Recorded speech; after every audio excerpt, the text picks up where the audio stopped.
The unauthorized use of this video is illegal and punishable under the law pursuant to RA 8293, also known as Intellectual Property Code of the Philippines, and other laws, prohibiting reproduction, distribution, modification, and commercial use without prior written consent. Violators may face civil, criminal, or administrative penalties. To report infringements, contact the DHRDD through 872-30401, Local 6219. Good day, everyone. I am Police Major Leo Angelo Casil, the Servicing Legal Officer of the Directorate for Human Resource and Doctrine Development. Today, it's my pleasure to be your Panyarong Police at your service. In our organization, it is important that we understand the fundamental rules of arrest. This impacts the effectiveness and legitimacy of our operations. Adherence to legal frameworks ensures that all apprehensions are conducted within the bounds of the Constitution and established procedures. Safeguarding the rights of individuals while strengthening criminal cases by preventing the exclusion of illegally obtained evidence is crucial. This comprehensive knowledge not only protects officers from legal liabilities and disciplinary actions, but also fosters public trust, which is indispensable for maintaining peace and order. At the same time, this effectively combats criminality within the community.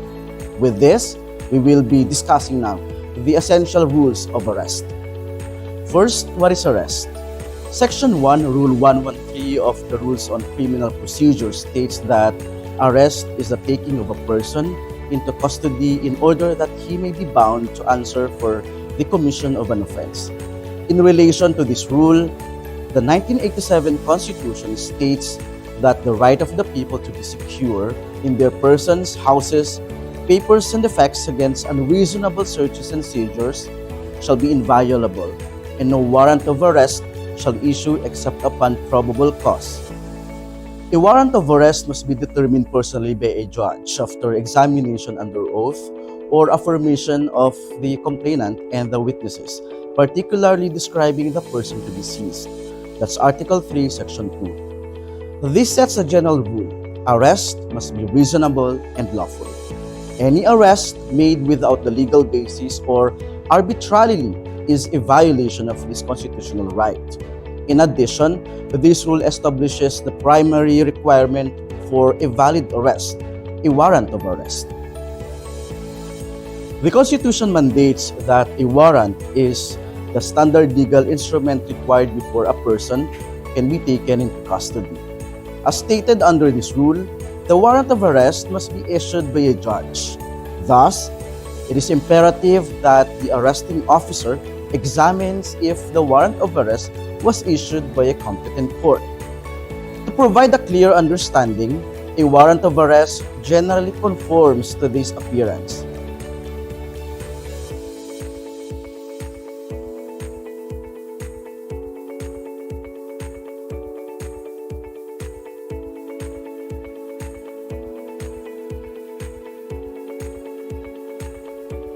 In sum, for an arrest to be lawful, a warrant of arrest must have been judicially issued. However, there are instances when a person may be arrested without a warrant. Section 5, Rule 113 of the Rules on Criminal Procedure enumerates the following instances when warrant of arrest is permissible. Number 1, in flagrante delicto arrest, when a person has committed, is committing, or is attempting to commit an offense in the officer's presence. Number 2, hot pursuit arrest, when an offense has just been committed and the officer has probable cause based on personal knowledge that the person committed it. And number 3, when the person is an escaped prisoner. Let us discuss an in flagrante delicto arrest. In People versus Jumarang, two elements must concur. Number 1, the person must execute an overt act indicating a crime. And number 2, such act is done in the presence of an arresting officer. In the case of People versus Molina, the court invalidated the warrantless arrest where police searched bags on a tricycle finding marijuana. Holding a bag was not an overt act of a crime and the accused equivocal statement did not justify an in flagrante delicto arrest. In the case of People versus Rangaig, the court ruled no valid arrest occurred as the officer could not identify drug-related items from 10 meters away. The overt act is crucial for a valid in flagrante delicto arrest, serving as a clear sign of a crime in the officer's presence.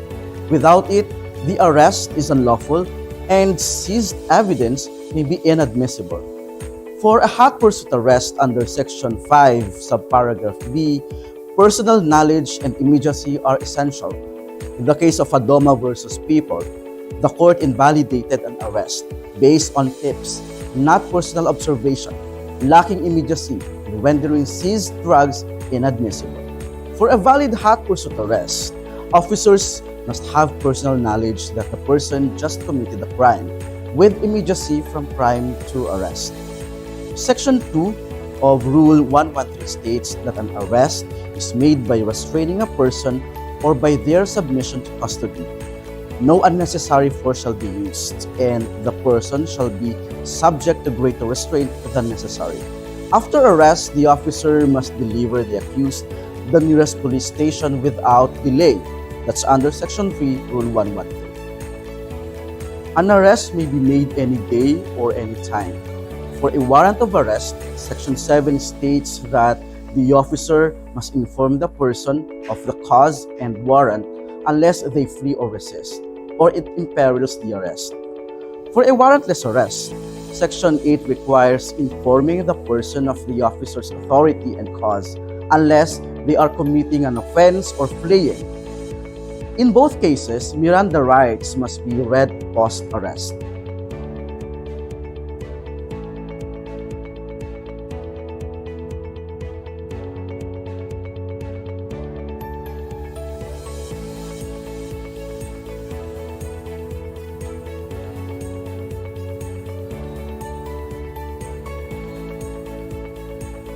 Section 11, Rule 113 allows an officer to break into a building to make an arrest if refused entry after announcing authority and purpose. Section 2 permits breaking out to liberate the officer. In wrapping up, the law of arrest balances effective law enforcement with individual liberties.